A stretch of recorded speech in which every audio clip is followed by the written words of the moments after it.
Hello. In this session, I'd like to share with you some consideration before selecting your endpoint solution.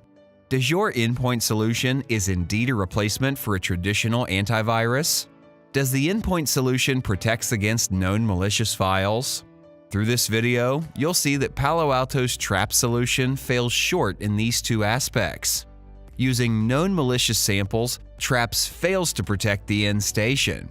For this demonstration, I'll use the following lab configuration: a host with a Traps agent, version 3.4, which is connected to Traps ESM server that has access to the internet and to upload files to Palo Alto's cloud WildFire. So let's start with our host that has Traps agent installed and currently protected and connected to our ESM server.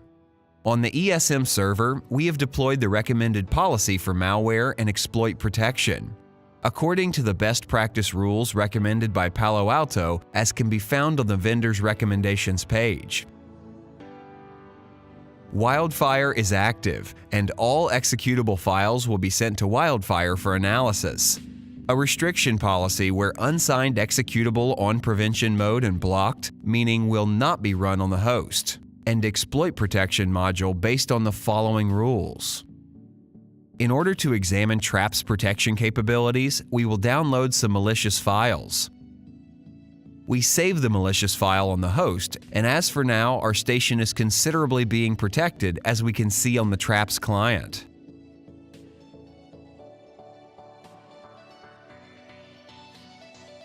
Now I would like to verify whether this file is indeed malicious. By quickly uploading my sample to VirusTotal, I scan the file and the final results show over 85% detection. 46 out of the 54 engines detected this file as malicious. No doubt, this file is malicious. Let's try to run the file on our host as we see whether Traps manages to protect against the threat. I open the Word file, enabling editing and enable content as well, allowing any hidden activity to initiate its process. Yet, no alarm from my Traps agent. Just to make sure, I verify again connectivity to Traps ESM server. We have connection, yet Traps failed to protect against the threat. Let's examine what are the results by the dynamic analysis on WildFire. A quick explanation for the expected reports on WildFire. The Traps agent will extract the PE from the file and upload it to WildFire in case there is no previous verdict on the ESM based on the file's MD5. Accordingly, the report will reflect upon the PE and its signature rather than the specific file name that we downloaded to our host.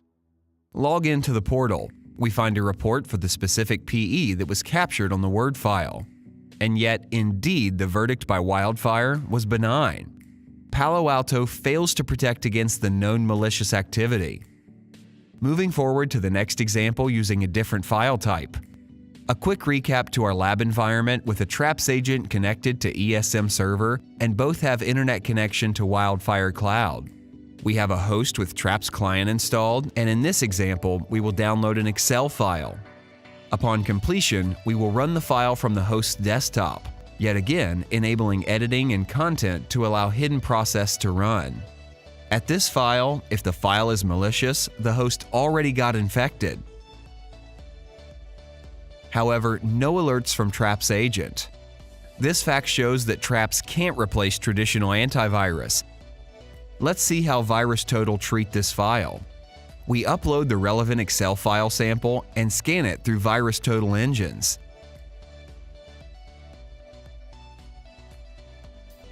%, detection rate. The file is definitely malicious, yet Traps fails to protect against this threat. Following those two, can Palo Alto's solution really replace your traditional antivirus? Does Traps really protect your organization? Traps agent fails to protect against known attack.